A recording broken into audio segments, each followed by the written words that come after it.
तो इस प्रश्न में देखिए बेटा, ये प्रश्न ही पहले वाले प्रश्न की तरह है जो इसके पहले क्वेश्चन किया है, उसी तरह का ये भी है। इसमें हमको सूत्र निकालना है कि सूत्र क्या होगा। ठीक है, अगर उस प्रश्न में किसी को दिक्कत ना समझ में आया हो तो यहाँ फिर से हम दूसरा क्वेश्चन कर रहे हैं, तरीका सेम वही है, बस क्वेश्चन अलग है। ठीक है, इस प्रश्न में क्या रहा बेटा कि एक अब कोई चीज अगर बेटा क्या घूम रही है, कोई चीज क्या वृत्त में घूम रही है, अगर कोई चीज बेटा वृत्त में घूम रही है, ऐसे घूम रही है, ठीक है, मान लो उसकी चाल है बेटा, इस बिंदु पर कहीं चाल है उसकी बेटा बीता चाल से वो घूम रही है। ठीक है, और वो जो जिस वृत्त में घूम रही है उसकी त्रिज्या क्या है, आर है। ठीक है, और जो वस्तु है उसका द्रव्यमान कितना है बेटा, एम द्रव्यमान है।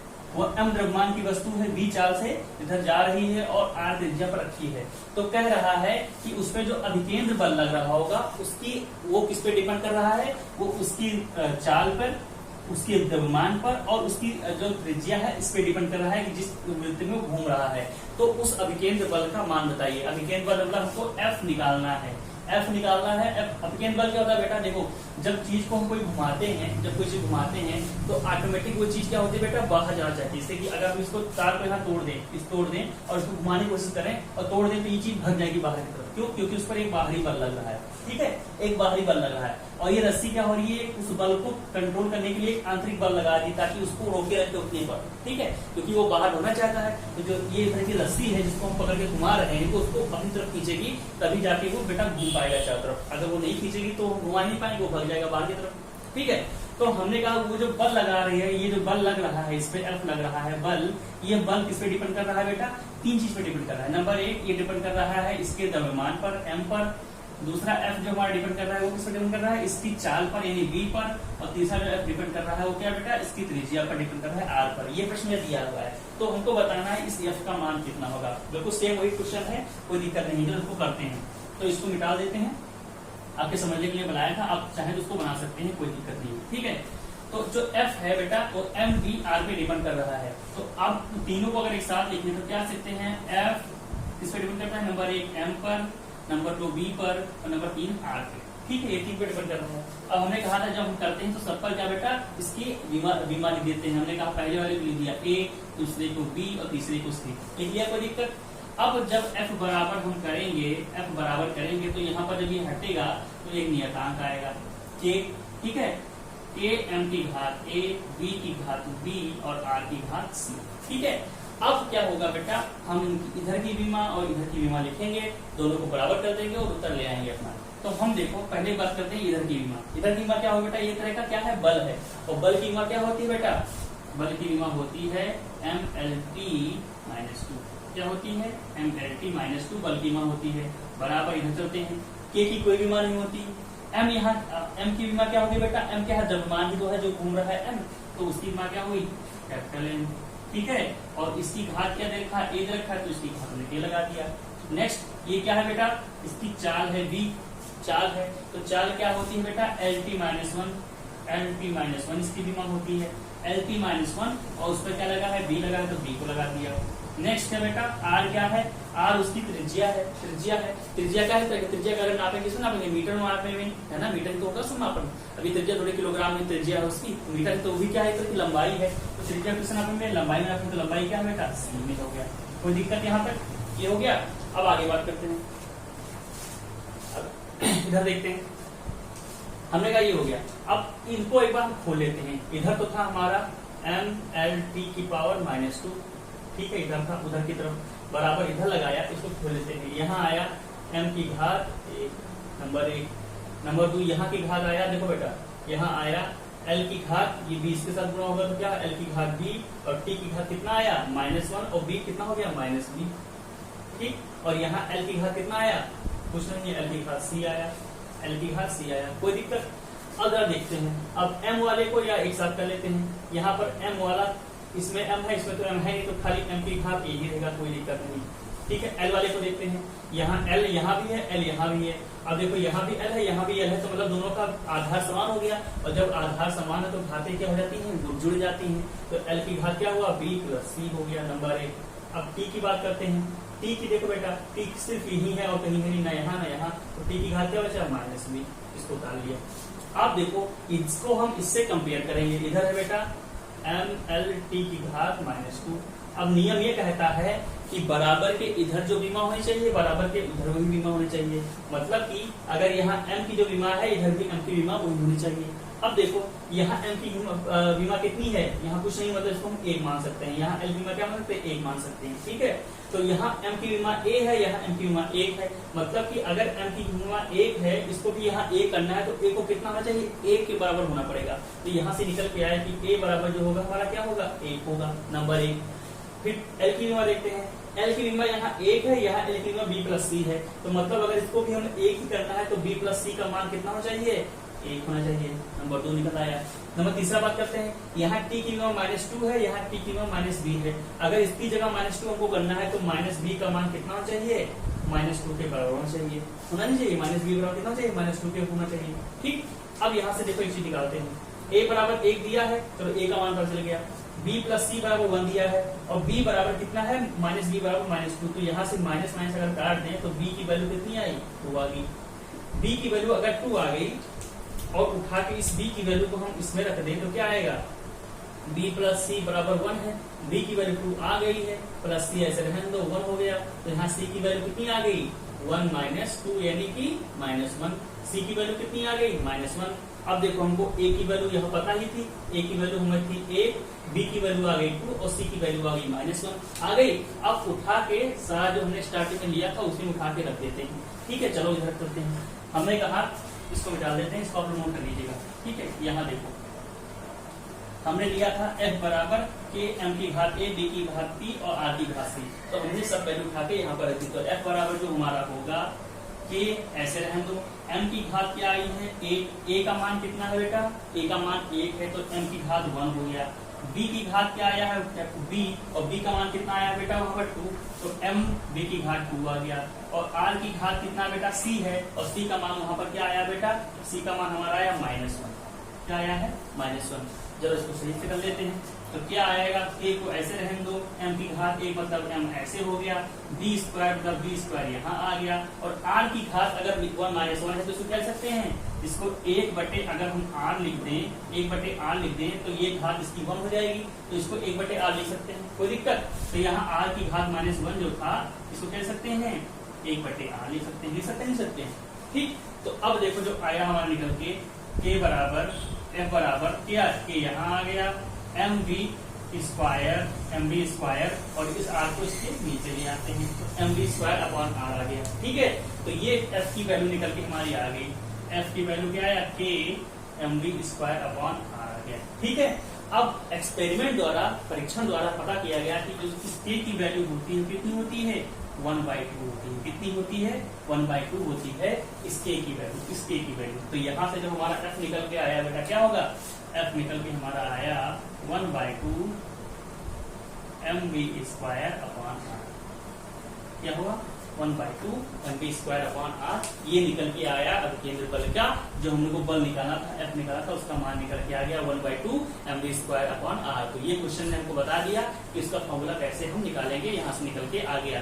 ये मैंने आज जब आपको पढ़ाया था, उसका जब हम पढ़ाए थे बीवी विश्लेषण के एप्लीकेशन पढ़ा रहे, तो हमने आपको तरीका बताया था, जहाँ पर दिखाया था 1/2 पाई √L/G निकाल के दिखाया था, तो वहां भी फॉर्मूला निकाला था हमने, एक फॉर्मूला तो यहाँ भी आपको निकाल के दिखा दिया। तो अब चीजें आपको क्लियर हो रही होंगी। मैथड पूरा हमारा ऐसे लगेगा, कोई भी क्वेश्चन आ जाए किस किस पे वो निर्भर करता है, उसको लिखेंगे, उसकी घातें वो दे देंगे जो उसकी बीमा होंगी, ABC बीमा दे देंगे कुछ भी, ठीक है, और उसको फिर ऐसे करके सॉल्व कर लेंगे। तरीका सेम यही है, बस क्वेश्चन अलग हो जाएगा और निकलेगा ऐसे ही फॉर्मूला। ठीक है, तो यहाँ से हमने निकाल लिया। अब बात करते हैं नेक्स्ट क्वेश्चन की और उसको सॉल्व करते हैं।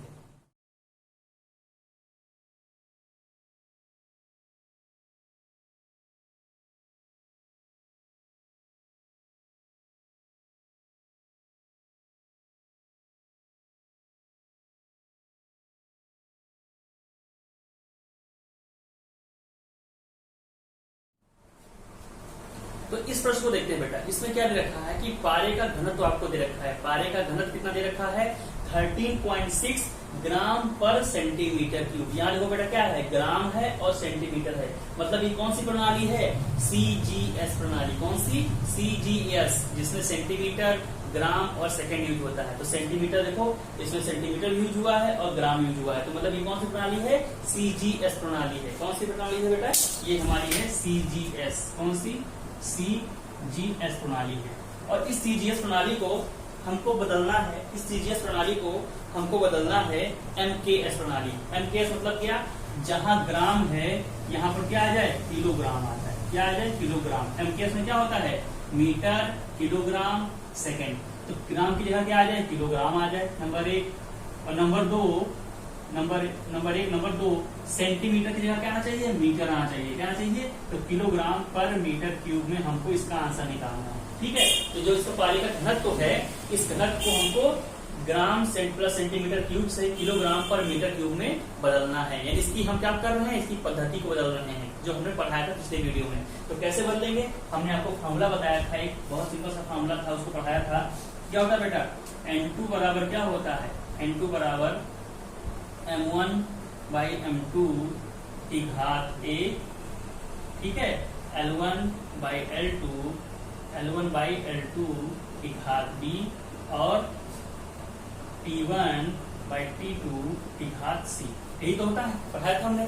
ठीक है, यही तो होता है। तो अब देखते हैं क्या बेटा, ये है पारे का घनत्व। तो घनत्व का अगर हम देखते हैं, घनत्व का अगर हम बीमा देखें, घनत्व की बीमा क्या होती है, घनत्व बराबर क्या होता है, मास यानी द्रव्यमान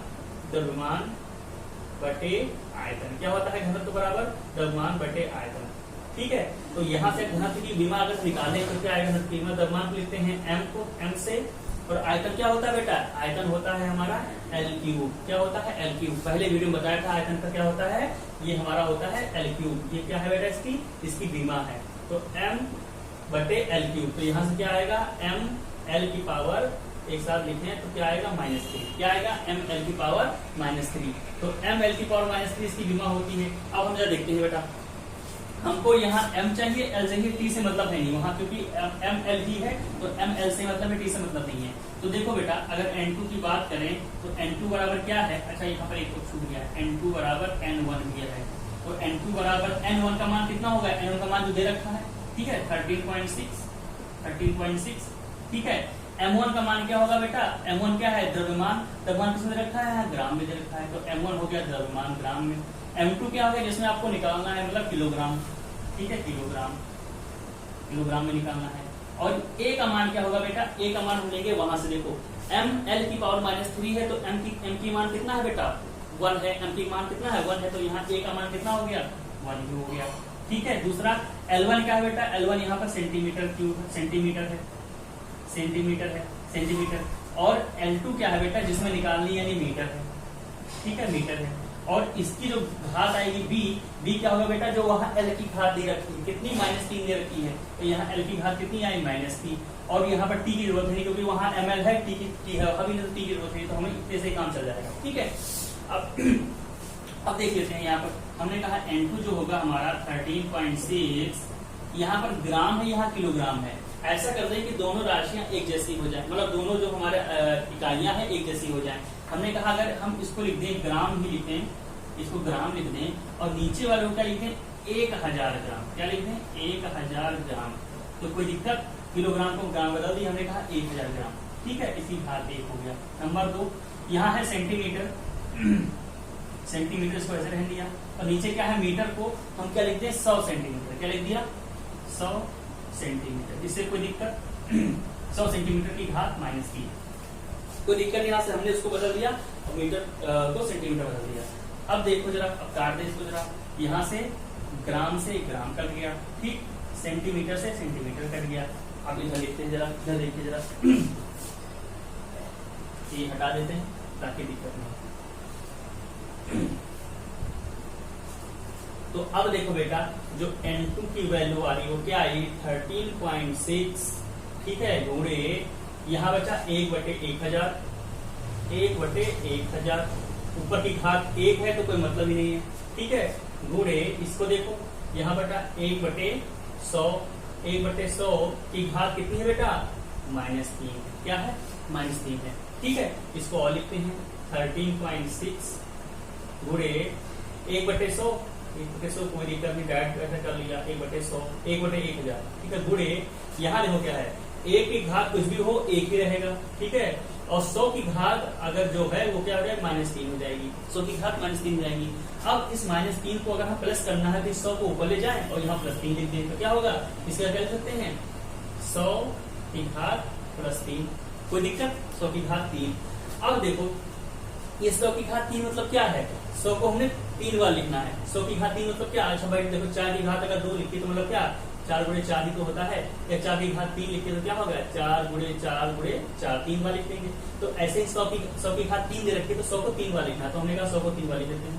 100 ये गुणे 100 ये गुणे 100, ठीक है। अब काट देते हैं, 1 0 से ये 0 गया, 1 0 से ये 0 गया, 1 0 से ये 0 चला गया, ठीक। अब देखो क्या बचा, 13.6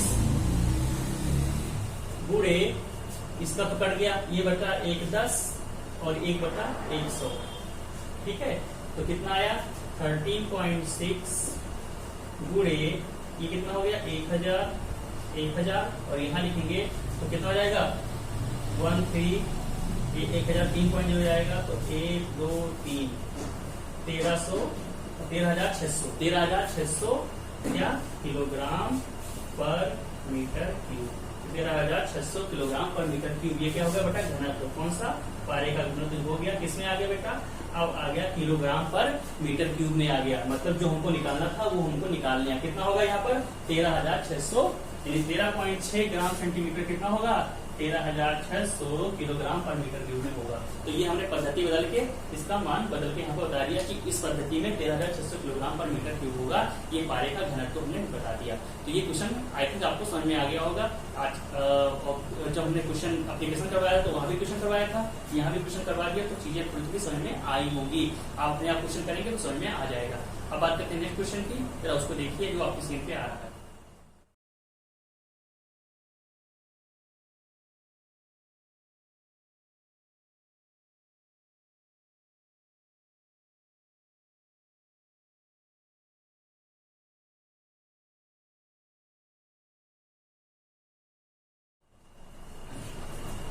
तो इस प्रश्न को देखते हैं। इस प्रश्न में क्या लिखा बेटा, जो हमारा वेग है, वेग बराबर अंडर रूट दाब बटे x लिखा है, और हमसे पूछ रहा है कि इस x का क्या हमारा विमा क्या होगी, x की विमा क्या होगी, हमको ये बताना है। x की विमा बतानी है हमको, ठीक है।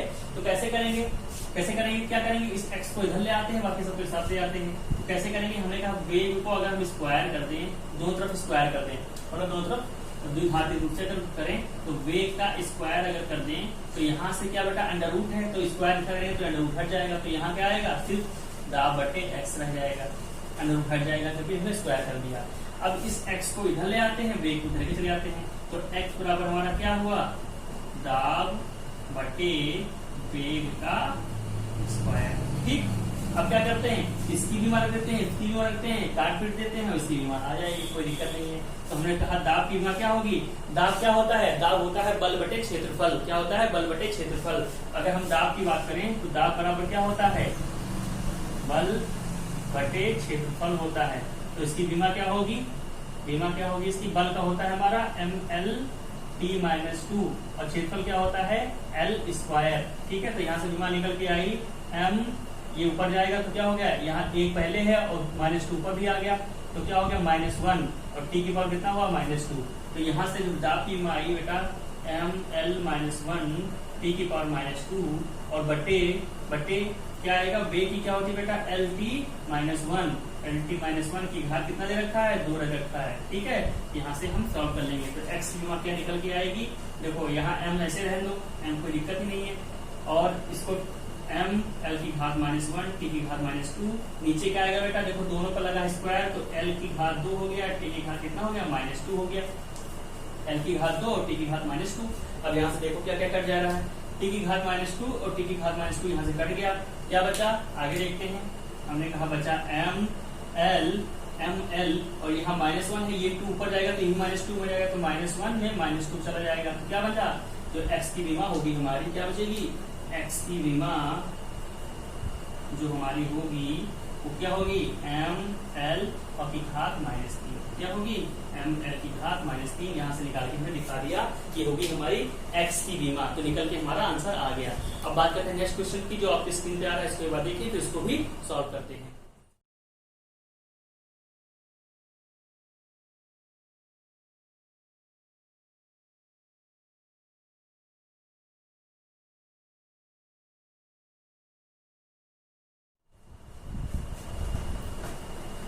अब ये प्रश्न देखिए, इस प्रश्न में क्या कह रहा है, 1 जूल को अर्घ में बदलिए। अर्घ क्या होता है बेटा, जूल क्या होता है, अर्घ क्या होता है, बात करते हैं। जो हमारी ऊर्जा होती है, ऊर्जा की इकाई MKS, यानी MKS पद्धति में क्या होती है, जूल होती है। और अर्घ क्या होता है, ऊर्जा की ही इकाई होती है अर्घ ही, लेकिन वो कौन सी पद्धति में होता है, CGS पद्धति में। किसमें होता है, CGS पद्धति में। बात समझ आई, CGS पद्धति में लिखते हैं तो कहते हैं अर्घ, और MKS पद्धति में लिखते हैं तो लिखते हैं जूल। तो हमको पता करना है कि 1 जूल कितने अर्घ के बराबर होगा, कितना अर्घ होगा, कितना अर्घ होगा, हमको ये पता करनी है। 1 जूल में कितना अर्घ होगा, हमको ये पता करना है। ठीक है, ये क्वेश्चन हमारा है। तो अब देखिए, मतलब कि हमको MKS से CGS प्रणाली में बदलना है, CGS प्रणाली में बदलना है। तो बेटा जरा हम इसका पहले देखते हैं कि जो ऊर्जा होती है, जो जिस इकाई की बात कर रहे हैं, उस ऊर्जा का विमा क्या होती है। जब ऊर्जा की विमा की बात करते हैं, ठीक है, चलो यहाँ से बात करते हैं। हम जानते हैं जो ऊर्जा होती है, उसको ऊर्जा बराबर क्या होती है, अगर E लिखें तो उसको 12mv² लिख सकते हैं, कर सकते हैं 12mv²। ठीक है, अगर हम यहाँ से इसकी हम निकालने चाहें विमा, तो क्या होगी बेटा, विमा क्या होगी, विमा बराबर हाफ को छोड़ दो, इसकी कोई विमा नहीं होती। m का विमा क्या होगी, कैपिटल M, और v की विमा क्या होगी, LT-1, और ये हो गया माइनस, ऊपर 2 लग गया, तो क्या बन गया ml²T⁻²। ये होती है किसकी विमा, ये होती है ऊर्जा की विमा। ठीक है, ये होती है ऊर्जा की विमा। अब देखो बेटा, हमको पता करना है 1 जूल कितना अर्घ होगा, मतलब एक पद्धति ये है, दूसरी पद्धति में हमको बदलना है। ये है MKS और ये है CGS में हमको जाना है। तो फॉर्मूला हमको पता है, क्या होता है बेटा, N2 बराबर N1 M1 की घात M2, ठीक है, की घात A, L1 बटे L2 की घात B, और T1/T2 की घात C होता है। ठीक, बात दिक्कत को समझ में आ गई। अच्छा, अब देखते हैं, हमको N2 पता करना है, तो N2 बराबर N1 का मान कितना है, 1 जूल निकालना है, तो N1 का मान तो 1 हो गया। ठीक है, M1 का मान कितना होगा बेटा, देखो M1 मतलब क्या, जो इसका M और दूसरे वाला इसका M, तो वहां देखो M की घात कितनी है बेटा, 1 है, मतलब M1 और M2 क्या होगा बेटा, ये जूल है, और ये इसमें हमको निकालना है अर्घ में। तो जूल में जो हमारा द्रव्यमान होता है, ये CGS पद्धति है, और ये MKS है, CGS है। तो जो द्रव्यमान होता है हमारा किसमें होता है, अगर हम बात करें MKS की, तो इसमें क्या होता है, द्रव्यमान किसमें होगा, मीटर में होगा। और CGS में का बात करें तो हमारा जो द्रव्यमान हमारा किसमें होगा, किलोग्राम में होगा, मीटर लिख रहे हैं, किलोग्राम में होगा द्रव्यमान हमारा, किलोग्राम में होगा द्रव्यमान। और जो हमारा इसमें है, इसमें किसमें होगा, ग्राम में होगा, किसमें होगा, ग्राम में होगा। तो हमको MKS से CGS में जाना है, ये जो M1 होगा वो किसमें होगा, किलोग्राम में होगा, तो यहाँ हमने लिख दिया किलोग्राम। ठीक है, और M2 जिसमें हम जा रहे हैं उसमें होगा बेटा, ग्राम में होगा, तो ग्राम लिख दिया हमने। ठीक है, ये हो गया, और इसकी घात A, मतलब M की घात वहां पर जो है तो वहां पर 1 हो गया। ठीक है, L की घात देखते हैं, L क्या है बेटा, लंबाई। तो MKS में जो L होता है, MKS में वो क्या होता है, L मतलब लंबाई मतलब मीटर में होगा, इसमें तो लंबाई किसमें होगा, मीटर में होगा। ठीक है, और L2 जो होगा CGS में कितना होता है, सेंटीमीटर में होता है, तो हमने यहाँ लिखे सेंटीमीटर। ठीक है, और B की घात क्या आएगी, जो वहां की L की घात होगी, L की घात कितनी बेटा, 2, तो यहाँ 2 लिख दिया। ठीक है, अब T1 T2 को बात करते हैं। T जो इसमें समय होगा, दोनों सेकंड है, तो समय कोई दिक्कत नहीं है, तो यहाँ भी सेकंड है और यहाँ भी हमारा सेकंड ही होगा, CGS में भी कोई दिक्कत नहीं है, सेकंड है।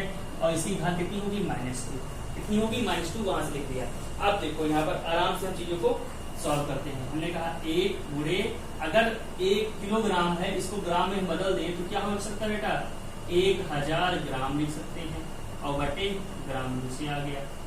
ठीक, यहाँ लिखो बेटा, यहाँ मीटर या सेंटीमीटर, अगर इसी का सेंटीमीटर हम लिखते हैं तो सेंटीमीटर कितना आएगा, 1 मीटर में कितने सेंटीमीटर होते हैं, 100 सेंटीमीटर, हमने 100 सेंटीमीटर लिख दिया, ठीक, और बटे सेंटीमीटर लिख दिया।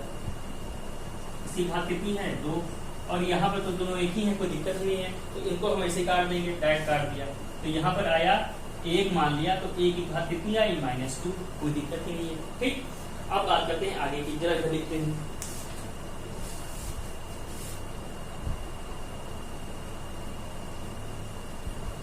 इसकी बात करते हैं।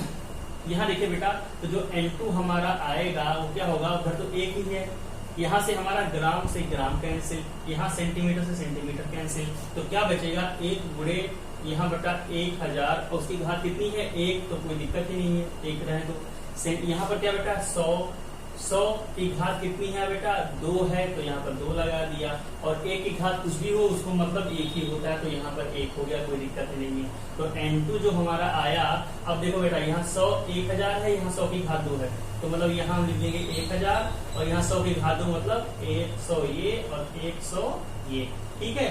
अब जरा देखो कितने जीरो हो गए, 1 2 3 4 5 6 7 जीरो हो गए, यानी अगर इसको हम लिखना चाहें तो क्या लिख सकते हैं, 10 की घात 7, क्या लिख सकते हैं, 10 की घात 7, यही लिखा है, ठीक है। जैसे बेटा देखो क्या होता है, 10 की घात 2 अगर लिखते हैं तो क्या होता है, 100 हो जाता है, तो 100 में कितने जीरो हैं, 2 जीरो हैं, तो हम इसको लिख सकते हैं क्या बेटा, 10 की घात 2 लिख सकते हैं। ऐसे 10 की घात अगर 3 लिखते हैं तो क्या होता है, ये 1000 होता है, 1000 होता है, तो इसमें क्या लिखते हैं, 10 की घात हम 3 लिखते हैं, कितने जीरो हैं, 3 जीरो हैं, तो 10 की घात 3 लिख देंगे। ऐसे ही इसके देखो 7 आमने सामने कितने 7 जीरो, तो क्या लिख सकते हैं, 10 की घात 7 लिख सकते हैं, लिख सकते हैं।